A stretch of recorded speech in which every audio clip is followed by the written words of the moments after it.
Modern zombies just doesn't hit the same. You hear this sentence all the time. Things have changed in a big way, and some people just want to go back to the good old days. The golden age that gave fans some of the greatest memories of all time.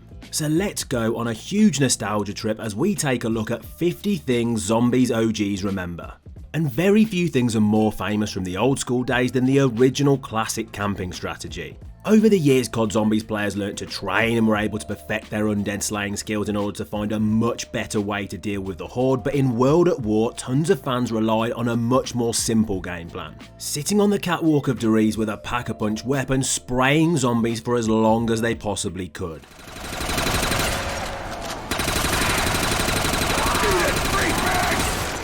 There's no doubt it's one of the core memories of many players who've been there since the very start, and although quite clearly people would come to learn that there were far more efficient strategies for reaching high rounds, it didn't stop this one being absolutely iconic with the OGs. But only the most knowledgeable old school players remember Element 115 being a little bit different than it was in later games. Tons of people of course know that it's famous for being a very vibrant shade of blue. Well, if you were around when World at War dropped and 115 was first shown to players in Kino Numa, it was completely different and was instead a much more orange or red colour. I guess the devs decided to go in a different direction for it, as when Kino Numa was remade for Zombies Chronicles, they replaced this rock with the newer blue design. And if you've been around since the start of COD Zombies, there is a good chance you might remember negative points. Yeah, that was actually a thing. It was genuinely possible to go into minus points if you followed the right steps. You could actually do this on verukt by purchasing double tap, and as the perk drinking animation was happening, also buying the bouncing betties next to it. And because you hadn't had your original purchase points for double tap deducted yet, you would be able to buy both. But when the game realised you didn't have enough money, it would send you into debt. Like, come on guys, we're taking on zombies here, do profits really matter? Well, I guess they do, because if you arrived to the series long before the modern era, as the community calls it, then you'll probably remember how being efficient with your points in the first few rounds actually mattered. It was basically the law. You didn't just go around wiping out zombies for the sake of it, you calculated the correct number of shots you could hit on a zombie with your pistol before finishing them with a knife. It was a great way of maximising your profit so you could get set up as quickly as possible to get much needed weapons and perks. And anyone who really cared about this will also know about how important it was to get loose change. Extra points for proning in front of a perk machine. If someone knew what they were doing in the more classic era of zombies, you can pretty much guarantee they would always do this. I mean, sure, you can still do it in the more recent games, but does anyone really care about it anymore? Interestingly though, anyone who was an Origins expert in BO2 would probably tell you it wasn't just perks here that you could get extra points from, because weirdly the Pack-a-Punch machine did it too. And for some reason it was only in Origins. I mean, it wasn't exactly going to make you a millionaire, but it could be useful for Easter egg efficiency, I guess.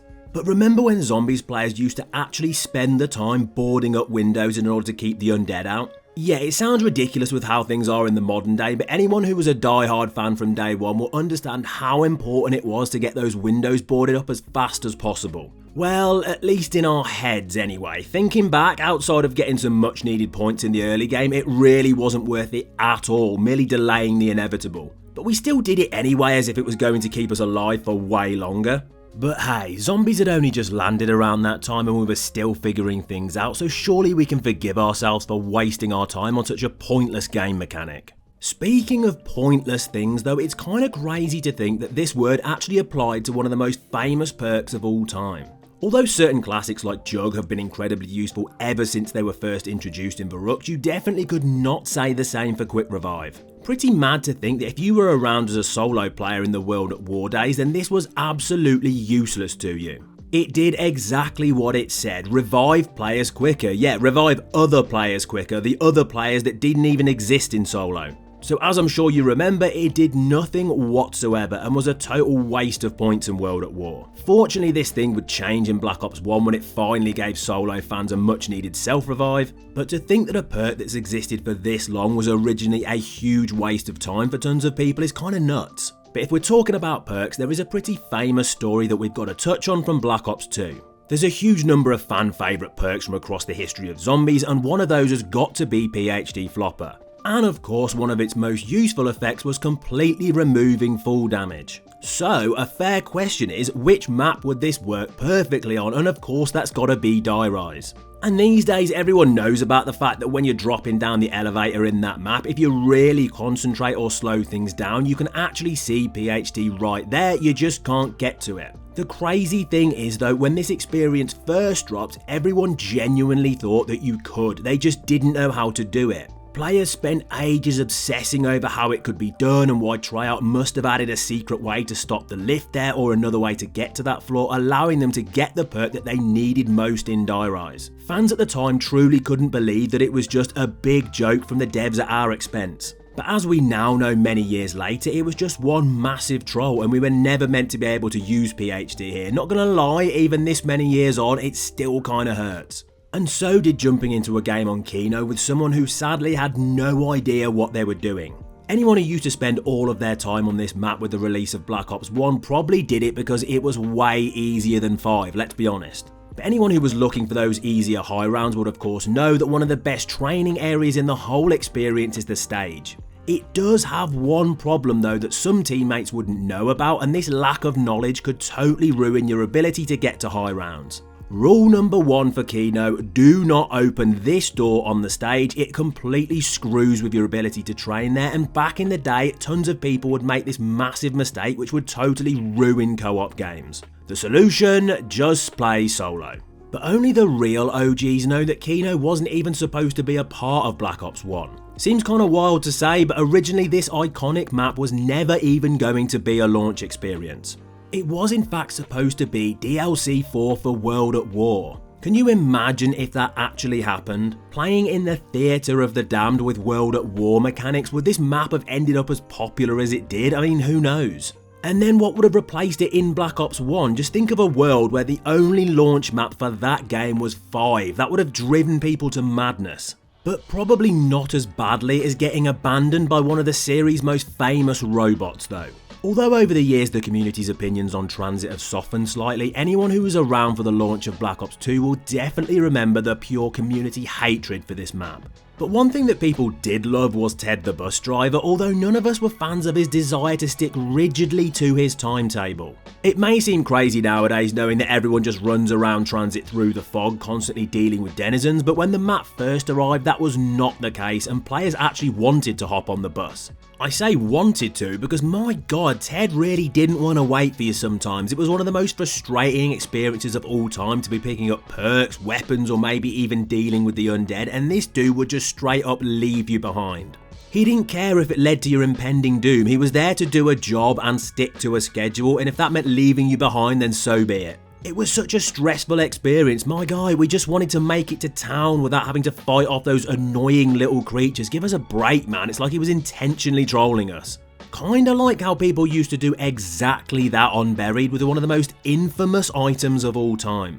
This map introduced a lot of unique things to the zombies community like the paralyzer, but one thing that Treyarch didn't account for was the combination of the time bomb and devious COD Zombies players.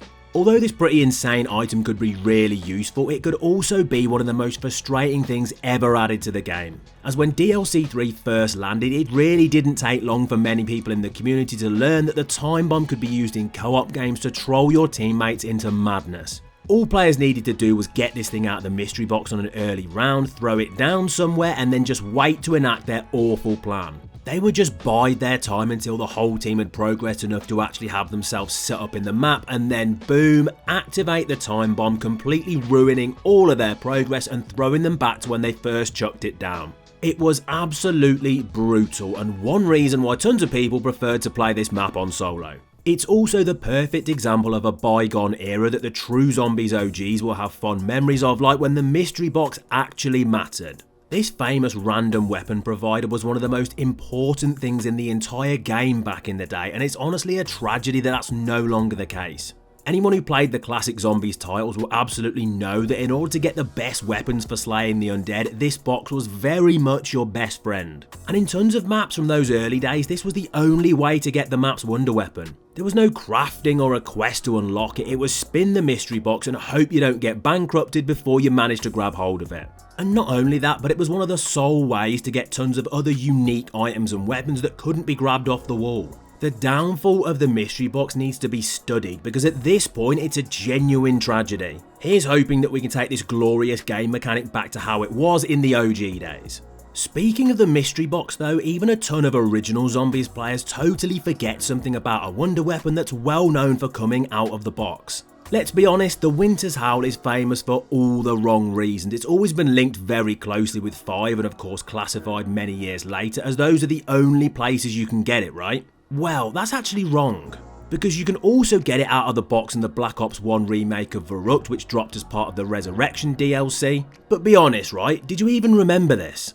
Something that was of course also part of that DLC was Moon, and along with tons of other classic OG things on that map that we'll get to later, one thing sticks out for sure, and it really did separate the noobs from the pros. Spawning in at Groom Lake was definitely an interesting choice from Treyarch, particularly as this was before round 1 had even started. And I'm sure everyone remembers the random choice of 2 perks that could drop in this area for you. It was either Speed Cola or Juggernog.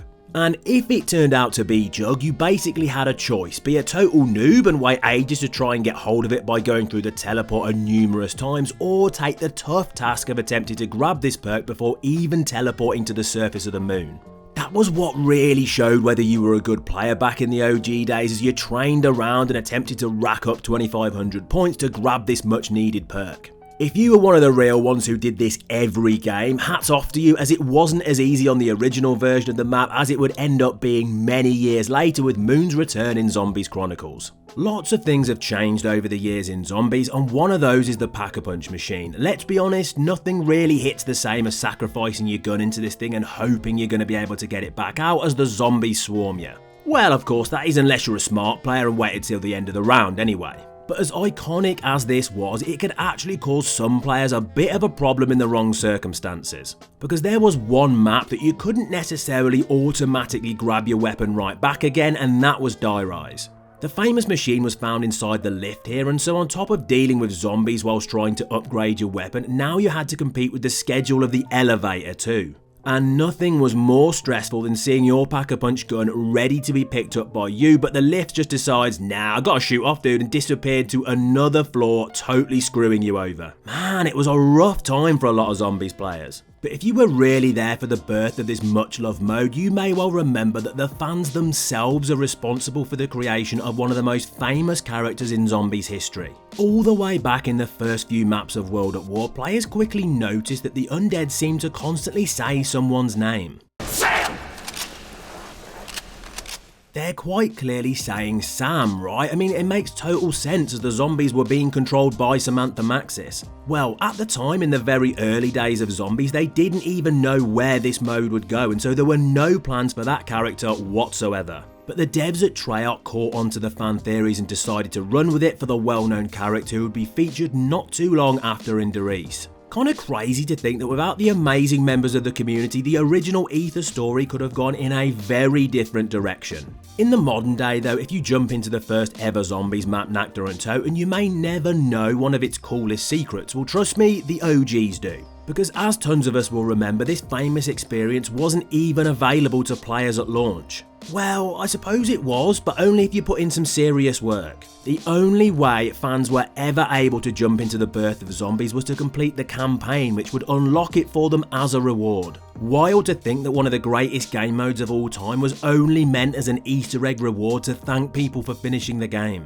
And Treyarch also decided to run things back with their next title, Black Ops, as well. With most people of course jumping into Kino toten immediately, not actually knowing that another launch experience was also available. Nowadays everyone knows about 5 as it's available immediately when you boot the game up, but back in the day that was not the case. In order to take on the undead in the Pentagon, you either once again needed to complete the campaign, or this time around do something a little bit more sneaky. As players were able to break out of the chair they found themselves in the menu and interact with the computer. Entering 3 Arc Unlock, or Treyarch Unlock I suppose, would grant you 5 as a Zombies map to play without ever completing Black Ops' main story. Let's be honest, this is never something COD would do now. This blew OG's minds back in the day. But even more crazy than that was being able to absolutely break the much loved Black Ops 2 map Buried. The Victor's experiences were well known for their bank system that of course allowed players to store money for future games, and it could be pretty OP in the hands of a smart OG. Well, things could be taken to the next level in Buried if you got your hands on the infamous time bomb from the mystery box. All you had to do was also grab the Galvanuckles off the wall and head to the bank. Throwing down the time bomb before punching the tags with the Galvanuckles and then depositing all of your hard-earned points would get you well on your way to a fortune. Then all the clever OGs used to do was finally activate the time bomb, sending them back to when they had all of their precious points, and they could then also pick everything up that they just deposited as well. This essentially doubled their points within seconds, and it could be used over and over again to essentially break the map, allowing you to do whatever you wanted as soon as you loaded in. I get the feeling maybe back in the day the devs didn't think certain things like this through. Something where Treyarch knew exactly what they were doing though was tormenting Black Ops 1 players with some of the most horrendous RNG this mode has ever seen. Moon may have well been responsible for one of the best Easter egg endings of all time, but it was also well known by older Zombies players for driving them insane with the absurd amount of luck required to get it completed. OGs would famously tell anyone who's never undertaken that map's main quest that first off you gotta spam the box repeatedly in the hope that you'll get Moon's wonder weapon, the wave gun. But not only that, you've also got to keep going with wasting your money on that thing, as additionally you got to get your hands on the Gersh devices. And if you're a new player you might think, phew, that's actually not that bad, but that's not even the half of it. As following this, you'd also have to spin the mystery box again to get the QEDs, whilst also hoping you'll get lucky enough to have the excavator breach Tunnel 6, which is another huge RNG related step. And then you've even got to go through one more mind-numbing round of box spins to get the Gersh devices for the second time. And that is because obviously you can't hold these and the QEDs at the same time. And all of this before the Zombies Chronicles versions where you could just spam the box using immolation. It was genuinely mind-numbing back in Black Ops 1.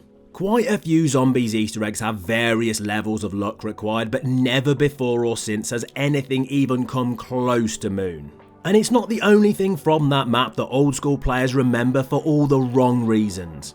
Over the years, Zombies fans have had to deal with all kinds of mini-bosses, from Alcatraz Wardens to Panzer Soldats. But one that was known for causing numerous heart attacks could be found in DLC 4 for Black Ops 1, the Astronaut. He may not have been too difficult to deal with when you knew he was coming, but my god, if you happened to get unlucky and run around a corner or through a door when you didn't know where he was, it was like COD Zombies' original jump scare.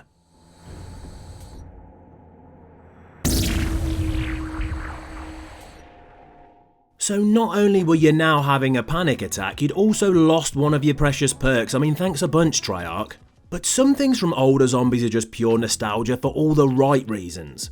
As I mentioned earlier, one of the original camping strategies was to perch yourself on the Doris catwalk and wipe out the undead.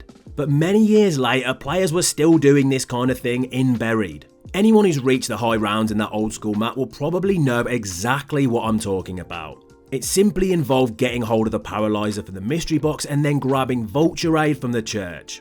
People would then float their way over to the roof of the bank, and the amazing combination of the wonder weapon and the OP perk would literally allow them to just sit there and farm zombies for ages. It was such a crazy strategy back in the day. And it wasn't the only thing that Zombies players used to do in Buried pretty much every single game. Because if you wanted to easily get hold of the paralyzer in order to do that OP camping strat, there was a surefire way to make that happen, and the OGs definitely remember it because it involved everybody's best mate Leroy. Getting candy and gifting it to this very helpful little companion near the box would of course make him lock it in place for you. People used to do this all the time to make sure they didn't have to chase the mystery box around the map. It was such a smart move that anyone who plays Buried today probably still does this. If we throw things way further back than Black Ops 2 all the way to World at War, anyone who's a big fan of the original Zombies game will be able to tell you it was a little bit basic at the time.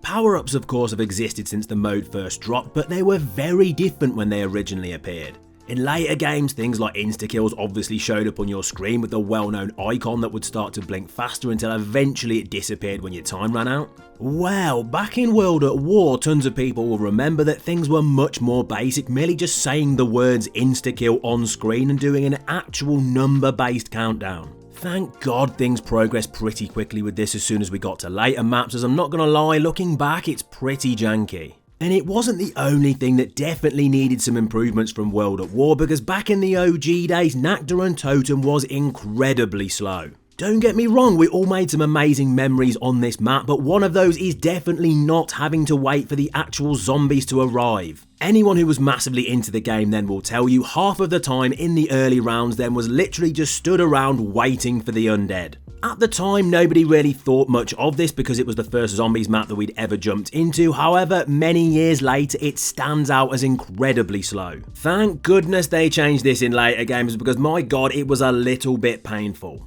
Remember the OG COD Zombies myth that the reason the Pack-a-Punch machine had a do not touch sticker was because if you managed to knife it while it was upgrading your gun, it would down you? As cool as this would have been as a wild little secret, of course, it was completely untrue, but at one point things like this had zombies fans in a grip. Back in the day, this was one of tons of theories that would float around the community with many fans actually believing them. It was the era of crazy myths like how you could do insane strategies to guarantee that you would get the ray gun out of the mystery box. Of course, they could be easily disproven if you actually tested them yourself, but it didn't stop them doing the rounds through thousands of fans and in the very early days of the mode also being believed by a huge number of players. And this phenomenon didn't slow down with the release of future Treyarch games, as anyone who was around for the arrival of Black Ops 2 and Tranzit will know all about the most famous myth from that game's launch. One of the most memorable things from that experience is of course the bus that takes its standard path on bus route A. But of course, at the time, eagle-eyed players noticed that there was also a bus route B, with many fans immediately speculating that there had to be a way to access it and get the bus to go to a totally new area. It caused the creation of all sorts of theories, with zombies players testing out various strategies to try and get Ted to take a different route. But as we now know, it was impossible, and sadly this second route didn't really exist. However, at the time, speculation gripped the zombies community and it was a pretty crazy hunt to try and uncover a secret that sadly wasn't even there in the first place. But even years later in Black Ops 3, there were genuine Easter egg steps that were so insane you would think they were complete nonsense like the old school bus route B theories. Still to this day, there has never been a main quest hunt as long as the one for Revelations. And it makes total sense when you remember some of the ludicrous steps, as there was one that had players stumped for a wild amount of time. Having to shoot various rocks around the map in order to reveal bones before sucking them up with the upgraded Apothicon Servant was unlike anything that we'd seen in a Zombies Easter egg before, and for good reason. OG players at the time accused the devs of adding steps like this to merely extend the quest hunt, as it made next to no sense. And still to this day, it's always remembered as one of the dumbest things fans have ever had to do in a main quest. Anyone who was playing in the BO3 days and was taking on one of the many main quests the game had to offer will remember one very important thing that they constantly needed to do in order to make sure they could keep a zombie alive at the end of the round to complete various Easter egg steps. As the one new perk that the game provided people was of course Widow's Wine, it was incredibly useful and one of the most OP the community had been given in a long time. But when trying to complete a main quest, it could actually be a bit of a hindrance, with the Widow's grenades going off constantly and wiping out the last zombie of a round. So smart players at the time would constantly throw away their Widow's Wine grenade so that this wouldn't happen. It just became something that clever BO3 players would always do in order to make their Easter egg runs as efficient as possible. It wasn't the only thing that Black Ops 3 Zombies was famous for at the time though, because it accidentally created one of the most hilarious memes the community had ever seen. The game was of course released on both PS3 and PS4, meaning that certain, shall we say, adjustments had to be made for older consoles. And this was never clearer than when people managed to complete the Shadows of Evil Easter egg and unlock its ending cutscene, which led fans to discover what would become known as Last Gen Richtofen. It went pretty viral at the time due to how ridiculous he looked and became so popular in the community that Treyarch even added this exact image as a jump scare Easter egg in Black Ops 4. And interestingly, Shadows of Evil was the last example of something that existed throughout the earlier Zombies games constantly, and that is co-op Easter eggs. Famously, the final part of the Shadows main quest required 4 people to complete, but it was actually the last time to this day that Treyarch devs would ever do this, and as older players remember, this was something that used to happen all the time. A number of different Easter eggs over the years had been totally designed around needing more than one player to finish them. It was pretty common in Black Ops 1. But fortunately, as the years went on and more games released, Treyarch gradually phased this out, and luckily some of the best Easter eggs of all time from Black Ops 3 were able to be finished on solo. And they even implemented big changes in Zombies Chronicles to make sure things like the Moon quest could even be done with just one player. But if we're talking about OG Easter eggs and their endings, we've got to take a look at a famous one that caused so much anger in the community at the time, it was insane. Looking back, the Origins ending cutscene made a lot of sense in the context of the Black Ops 3 story with Dr. Monty, the kids, the house, all of that crazy stuff. But at the time, the community went nuts over this, as they absolutely believed that in that moment they were being told that the zombies journey they had been on up to that point was nothing more than a game played by kids using toys. Obviously that turned out not to be the case, but understandably people were hugely confused at the time. Imagine if it had actually been true. Oof. Something that did turn out to be true though was a rumour so unlikely that tons of Zombies fans just assumed it was a complete hoax. If you've played Zombies for a long time and were a big fan of Black Ops 3, all I'll need to say to you is DLC 5. This was a huge story at the time, as for every Black Ops game there had always been 4 DLC Zombies maps, and this rumour was kinda nuts. There was constant talk of a 5th DLC. It seemed so unlikely to massive numbers of people that even with tons of leaks and hinted information, the reveal blew people's minds as it was revealed as Zombies Chronicles. You know, and it's, you know, it's so hard sometimes to really think about, what kind of topics to talk about when you kind of go and visit someone. So what we've done is a loving fan service piece by making 8 of the original maps. The pack of 8 remade maps quickly became one of the best-selling DLCs of all time, and even though certain members of the community consider the originals to be the better experiences, there's no doubt that the discussion of DLC 5 as it was known before it was revealed brings back a ton of nostalgia for OG players. Speaking of Zombies Chronicles, anyone who jumped into the Origins remake when the DLC first dropped might well remember something that no longer exists. Fans actually thought that Treyarch was somehow switching things up with the wonder weapons because the Staff of Ice had now become the Staff of Water. What did it all mean? Was it a new timeline? Were they giving us fresh secrets? No, it was just a mistake actually, and it was changed back to the Staff of Ice pretty quickly. I mean, it was only a name anyway, let's not act like it changed the weapon in any way whatsoever.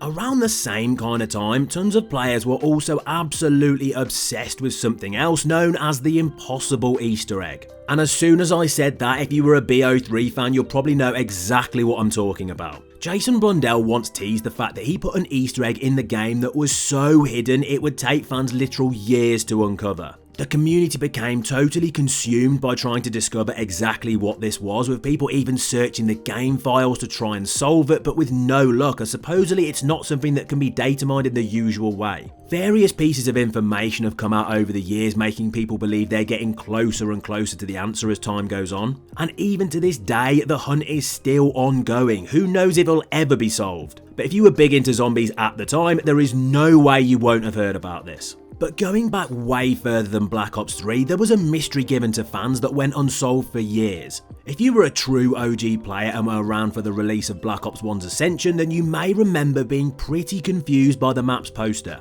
There was a random bald guy holding the thunder gun that players had never seen before. People had all kinds of theories at the time as to who this was, with many suggesting that it was just an artist's interpretation of Richthofen. But it took around 6 years to get the actual answer that was revealed in Zombies Chronicles, with Dr. Monty dishing out important information to players. You remember Cush? Bald guy, fought alongside you for a while. I think Richthofen was off somewhere at the time. So supposedly all along it was Dr. Gersh, but even to this day you can find fans who think this was just made up later by Jason Blundell. When you think of Black Ops 3, there is one consumable that comes to mind immediately, and that is Gobblegums. And anyone who still plays this amazing game today will know that the first Gobblegum you get in every round costs you absolutely nothing, and it's been this way for a very long time. But as the OGs will be able to tell you, this was not always the case. When the game originally landed, even the first Gobblegum you obtained would require you to sacrifice some points, costing you 500. This didn't last long though, with the devs making some pretty quick changes to make it totally free, and it's been that way ever since. It wasn't the only thing that was different about these consumables when BO3 first launched, because even tons of OGs totally forget about the fact that originally the Gobblegum machine acted exactly like the mystery box. After a small number of uses, this thing would just move to somewhere else on the map, meaning you'd have to hunt it down again in order to use your consumables, and it would only be at one location. And honestly, it really wasn't that easy to find it, as it didn't have a beam of light shining into the sky like the mystery box. Damn, it was annoying. But if we're talking about Gobblegums in BO3, we've got one final thing to touch on, which is hugely nostalgic and we have to mention it. And this is the fact that if you were smart, you would never even have to give up all of your OP consumables. Because you could use as many as you wanted in a game, as long as you didn't end up with a game over, and then to keep hold of them, all you had to do was exit out to the dashboard and they'd still be there when you logged back in. Zombies players were huge fans of this, and they still even use the strat to this day. One though that is definitely not ongoing is the hunt for a true super Easter egg in Black Ops 3. Okay, hear me out for a second. So obviously a super Easter egg reward did exist in the game, with the main rewards being getting to start a game with the RK5 in your hand and the ability to get all the weapons in the Revelations mystery box pack-a-punched. But when I speak of the true super Easter egg, that's not what I'm talking about. As back when fans had wrapped up the Revelations Easter egg and seen its ending where the premise character's cycle essentially continues, they were 100% convinced that this was not it. So many people in the community absolutely believed that there was going to be an alternate ending where you were able to break the cycle, and spent weeks hunting for it. It was a huge thing in the community at the time, and anyone who was big into zombies no doubt remembers the hunt for what we all called the true ending. One of the most famous things in Zombies though is the community's love for getting to high rounds. I mean, it's kind of the point of the entire mode, right? Well, if you'd been around since the start, you'll probably know then that high rounds had never been higher than in World at War. Records stretched into the thousands in that game, which is something that could never be achieved in the modern day, and this was largely all due to one reason. The max number of zombies that could be on the map at any one time was 24, making things way more manageable. Imagine hitting round 11,000 nowadays, it would pretty much blow people's minds. But something much more baffling could be found in DeRees, and as all the older Zombies players will tell you, it's been a serious problem for them ever since the map dropped in 2009. For some weird reason, if you use the Wonder Waff and accidentally electrocute yourself, you'll basically lose your Juggernog. I mean, it doesn't technically disappear, but this stupid bug totally messes with your health regen, leaving you open to easily getting down by the zombies. It's kind of nuts that this many years later it hasn't been fixed. Something that did get fixed though is how insanely overpowered the Sliquifier was when it first landed in Die Rise. Don't get me wrong, even in the modern day it's still a very impressive wonder weapon and great for getting to high rounds, but when it originally dropped it was insane and totally broken. It could wipe out full hordes of zombies with one shot because of the chain effect. So of course it ended up getting a huge nerf from the devs, because why should players be having any fun in a PvE game, right? Another thing that existed in Black Ops 2 but was never seen again after was perma-perks. There were of course a few different ones in the Victus maps that OG players made the effort to grab hold of, but the funniest and perhaps honestly the most pointless was being able to gain the ability to throw metal barriers over windows. In order to get it you had to rebuild at least 74 barriers after round 10. I mean, it looks pretty cool I guess, but totally worthless, as I'm sure any old school players would be able to tell you. But one Treyarch title earlier, old school fans created one of the most famous theories that the Zombies community would ever end up seeing. The tinfoil hats came out in huge waves with Black Ops 1 when players theorised that Shangri-La was in fact on Mars. This idea all came about for a number of different reasons, including the fact that during the map's Easter egg people were sure they were able to see Mars's two different moons in the altered skybox. This, combined with a few other details, caused the conspiracy theory to run riot, with people making all kinds of YouTube videos on the subject. It was such a big thing that many years later, when the Ether story wrapped up in Tag the Toten, the devs dropped an incredible reference with players being able to swim through a very long underwater tunnel and come out in an area with the planet Mars right in front of them, and there was also some very interesting music playing.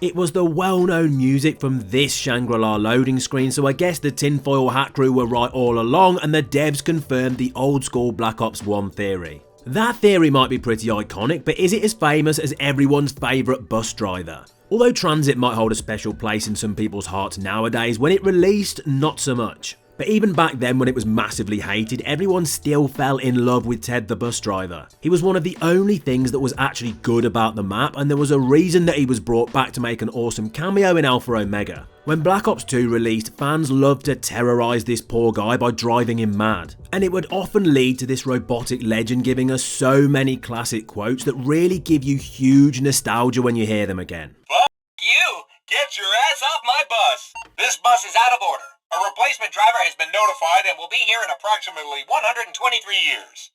We're all Hey, asshole! I'm telling you to stop or I'm driving you off a cliff! Something from Black Ops 1 that older fans would rather forget though is the death machine drop. This was of course the first time the power-up had existed in Zombies, as it never made an appearance in World at War, which is why thinking back it was really annoyingly designed. Picking it up could be pretty useful for taking down zombies, but when you were done, getting rid of it, not so much. As you can't even drop it, you're literally stuck with this thing until the timer runs out, even if you finished using it. Thank God the devs changed this in future games, because man, it was so annoying in the Black Ops 1 days, and still is unfortunately. But let's be honest, there is nothing that personifies OG COD Zombies more than getting the ray gun on the first ever map, Nacht untoten. It may not mean that much to you if you weren't around at the time, but getting the first ever wonder weapon from the mystery box was a core memory that tons of Zombies fans will never forget. There is a reason that still to this day fans remember the "revive me, I have the ray gun" memes. It's because they were actually true. It was a simpler time with smaller maps and basic wonder weapons, but let's be real, OG Zombies gave fans some of the best memories of all time.